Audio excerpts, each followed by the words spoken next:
Hey,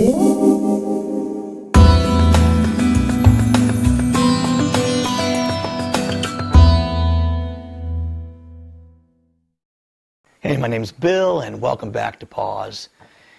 Does the word purity mean anything to you? Does it even matter? Is it obsolete?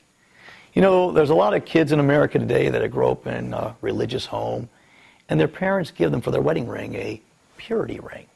And it's basically a vow of chastity, purity, until they get married. Now, I personally think it's a wonderful idea, and we did that with our kids.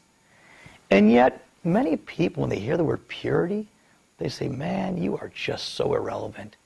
Yeah, I mean, that's so old-fashioned. That is so religious. And people tend to think that purity is a bad thing. Which makes me question, is impurity a core value then? Is impurity, because that's the alternative, the direction we want to go? Now, let's say you don't believe in God. Let's say you see absolutely no value to the Bible.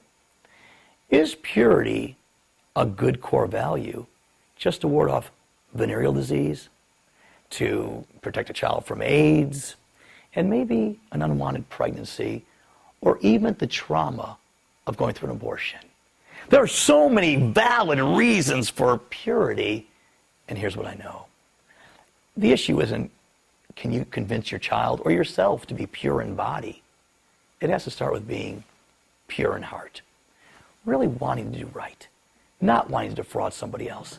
So I want to encourage you to take what is a very complicated word for some of us today, and maybe an unusual word, and maybe you feel like the dust is coming off this word as I bring it back from the past, and just ask you this question as you pause and reflect.